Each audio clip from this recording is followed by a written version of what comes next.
বিশ্বাসটা খুব প্রয়োজন। চিত্তে তার কিছু জন্মিয়াছে অবিশ্বাস, যেখানে অবিশ্বাস চলে আসবে সেখানে সমস্যা হয়ে যাবে। অবিশ্বাস ভক্তির পথে বাধা, বিশ্বাস হলো সাধকের শক্তি। বিশ্বাসটা প্রয়োজন।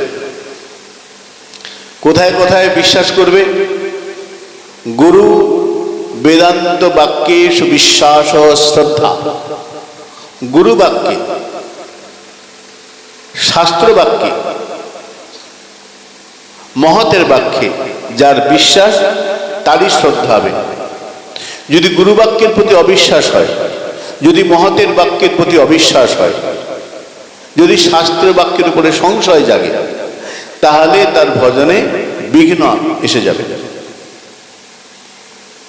যার জন্য গুরু বন্দনার কথা খুব সুন্দর কথা বলেছে, দেখবেন।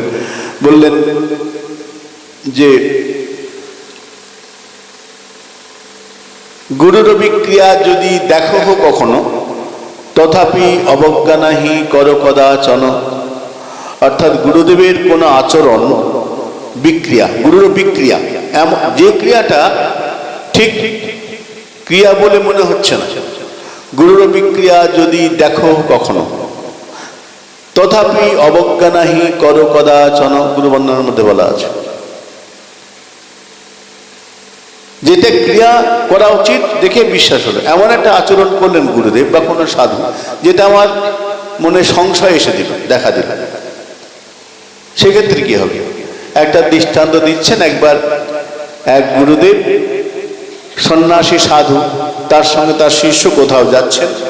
দেখুন বিশ্বাস। আর একটা লাইন বলেছেন, সত্য জ্ঞানে গুরু বাক্যে যাহার বিশ্বাস।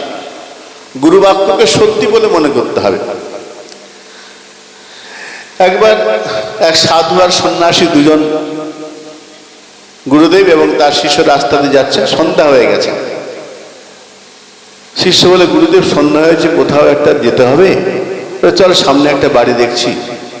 গুরুদেব, পুরনো ভাঙাচোরা বাড়ি, চল না। গুরু শিষ্য গেছেন, দরজায় শিকল নিয়েছেন। একটা শীর্ণকায় লোক বেরিয়ে এলো। এই দুজনকে দেখেই সে একটু সন্ত্রস্ত হয়ে গেল। দুজন সাধু হঠাৎ করে সন্ধ্যাবেলায়, শীর্ণকায়, দেখেই মনে হচ্ছে দারিদ্র্যের চরম অবস্থা। দারিদ্র্যে একদম তার শরীরে, ঘরে, সর্বত্র লক্ষণ ফুটে উঠেছে দারিদ্র্যের। সাধু বললেন, বাবা, আমরা রাস্তা দিয়ে যাচ্ছিলাম, সন্ধ্যা হয়ে গেছে, সামনে গভীর জঙ্গল, তোমার বাড়িতে একটু রাত কাটাবো। আজকে রাতটা, সকালে চলে যাবো। গৃহকর্তা কি আর করেন, ইতস্তত করছে, কি করব, কোথায় থাকতে দেবো। দুজন সাধু, গৃহকর্তা ভাবছেন এই দুজন খেতে দিতে হয়, খেতে দিতে হবে রাত্রিবেলা, সাধু বলে কথা, তো কি করব। আচ্ছা আসুন ভিতরে।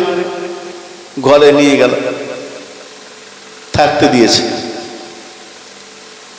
বাবা, রাত্রে কি পাবেন? সাধু গুরুদেব এবং শিষ্য ঘর দেখে বুঝলেন খুব ভালো মন্দ এখানে আশা করা উচিত না, ভালো মন্দ হবে না।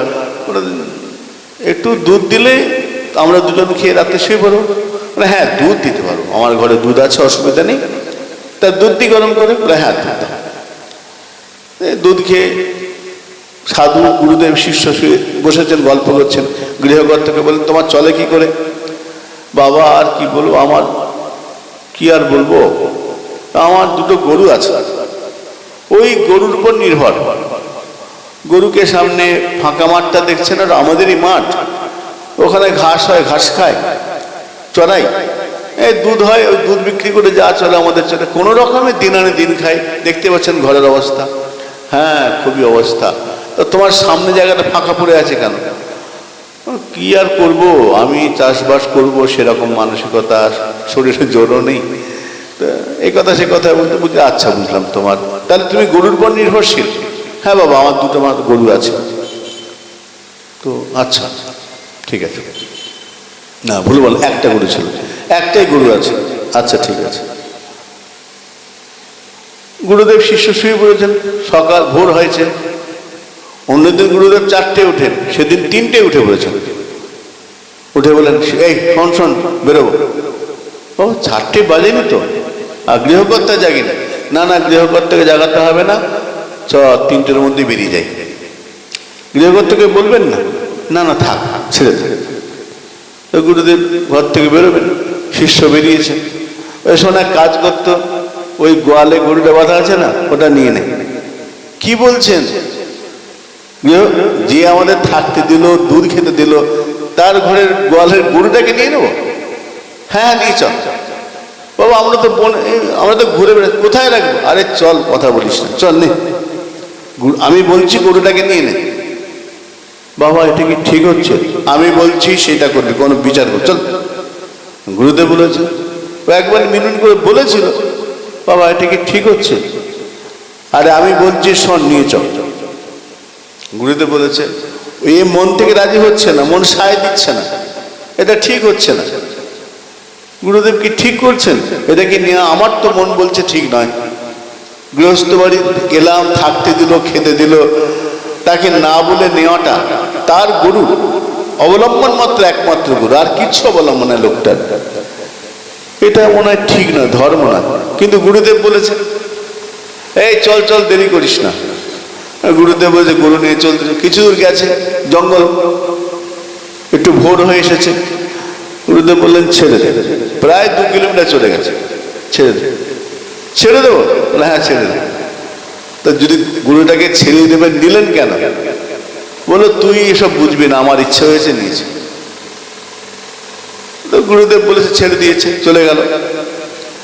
গুরুদেবের সঙ্গে ঘুরতে ঘুরতে বেশ ক বছর হলো, প্রায় 10 বছর হয়ে গেছে। 10 বছর পরে এই শিষ্য এখন গুরুদেব হয়েছে, সে ঘুরে বেড়াচ্ছে, ঘুরতে ঘুরতে ঘুরতে এই শিষ্য, ওই গুরুদেব অপ্রকট, এবার গুরুদেবের মন্দিরে মঠাধীশ, এই ঘুরতে ঘুরতে সেই গ্রামে এসেছে। আরে এই তো সেইখানে এসেছিলাম, এইখানে বাড়ি ছিল বনের ধারে, বাড়িতে আমরা ঢুকেছিলাম, সারা রাত ছিলাম, দুধ খেলাম, গৃহকর্তাকে না বলে গরু নিয়ে আমি চলে গেছিলাম, গুরুদেব বলেছিলেন। তো আমার মনটা সায় দেয় না। লোকটা ভাবছে, এক কাজ করি, তাহলে আমার সঙ্গে এখন 10,000 টাকা আছে, দিয়ে দিই। গেছে, গিয়ে ওই জায়গায় গেছে, জায়গাটা চিনতে পারছে না, অনেক আম গাছ, বড় বড় আম, কাঁঠাল, অনেক গেছে, কিন্তু একদম শেষ প্রান্তে একটা বিরাট বড় পেল্লাই বাড়ি। জায়গাটা তো এটাই, কিন্তু এত বড় বাড়ি, এত গাছ বাগান, যাই হোক দরজা ধাক্কা দিই, সেই লোকটা বেরিয়েছে। এখন আর ওই রকম শীর্ণকায় শরীর নেই, বেশ স্বাস্থ্য ভালো। লোকটা বলছে, কি আপনি? তো সাধু তো চিনতে পেরেছে শিষ্য বলে, দেখুন আপনি হয়তো আমাকে চিনবেন না, মনে নেই, অনেক দিন আগে, 10 বছর আগে আমি আমার গুরুদেব এখান দিয়ে যাচ্ছিলাম, রাত্রিবেলা এখানে ছিলাম, মনে পড়ছে? ও হ্যাঁ হ্যাঁ হ্যাঁ, অনেক দিন, অনেক পুরনো ঘটনা। হ্যাঁ আপনার গুরুদেব আপনি এসেছিলেন, তো বলুন, আসুন আসুন, ভিতরে আসুন, বসালো। বলছি বাবা, বাড়িঘর তো খুব পরিবর্তন হয়ে গেছে। হ্যাঁ সব। তো বলে, আচ্ছা আপনার ঘরে একটা গরু ছিল না? বলতে লোকটার মুখটা না শুকিয়ে গেল। হ্যাঁ একটা গরু ছিল বটে। আপনারা গেলেন, তারপর তো গরুটার সন্ধান পেলাম না, কদিন মনটা খুব খারাপ, কি করে সংসার চলবে? তো গরু যার পর থেকে আমাদের আত্মীয় কুটুম্ব লোকে আসতে আরম্ভ করলো, কি করে চলবে। আত্মীয়রা প্রথম আসে, ফল মূল কাপড় দিল, কিন্তু আস্তে আস্তে কমতে আরম্ভ করলো। একজন বললো, এই তোর সামনে বাগানটা পড়ে আছে ফাঁকা, কি করছিস? কি আর করবো এখন, বুঝি এক কাজ কর, কিছু আম গাছ লাগিয়ে দে, কাঁঠাল গাছ লাগিয়ে দে, কদিন পরে ফল হবে। তো ওই তার কথায় কয়েকটা আম গাছ, কাঁঠাল গাছ লাগালাম, আস্তে আস্তে গাছ হলো, ফল হলো। প্রথম বিক্রি করতাম, তারপরে আশেপাশের লোকে এসে গাছ কিনতে হয়, গাছে যত ফল একবারে কিনে নিতে আরম্ভ করলো। কন্ট্যাক্ট করতে এই এলাকায় আমি এখন 1 নম্বর ফল ব্যবসায়ী। আম কাঁঠাল যা আমার এখান থেকেই যায়, আমি 1 নাম্বার 1 ফল ব্যবসায়ী। আর বাড়িঘর ওই এখান থেকে হচ্ছে। তখন সাধু বলে, আরে গুরুদেব যেটা যদি নিয়ে গেছিল, যদি না নিত এই লোকটার এই পরিবর্তন হতো না। যদি গুরুদেব এই গরুটা নির্ভর থাকতো, গুরুদেব গরুটাকে নিয়ে গিয়েছিল বলেই আজকে এই লোকটা চেষ্টা করেছে, পরিশ্রম করেছে, সামনে বাগানে ফল গাছ লাগিয়েছে, ফলবান ধনবান সব হয়ে গেছে। তখন বললো, তখন তো গুরুদেবের আচরণটা বুঝতে পারেনি, তখন তার ক্রিয়াটাকে আমার বিক্রিয়া বলে মনে হয়েছিল, ঠিক নয়, আচরণটা ঠিক নয়। গুরুদেব বলেছিলেন আমার ঠিক বিশ্বাস বলে মনে হয়নি, কিন্তু গুরু শাস্ত্র তো বলেছেন সত্য জ্ঞানে গুরু বাক্যে যাহার বিশ্বাস। গুরুদেবের কথা তখন মানে বুঝিনি, এখন দেখছি গুরুদেব যা করেছিল ঠিক করেছিল। তখন ওই সাধুটা বলতে আরম্ভ করলো, শোনো ভাই, সত্যি কথা বলি, সেদিন আমি আমার গুরুদেব বলেছিল গরুটাকে নিয়ে যেতে। আমার মন তখন সায় দেয়নি, মনে হচ্ছিল ধর্ম নয়, কিন্তু পরে এখন দেখে বুঝতে পারছি গুরুদেব যদি না নিয়ে যেতেন, তুমি নিজের চেষ্টা করতে না, অলস হয়ে পড়ে থাকতে, পরিশ্রম করতে না,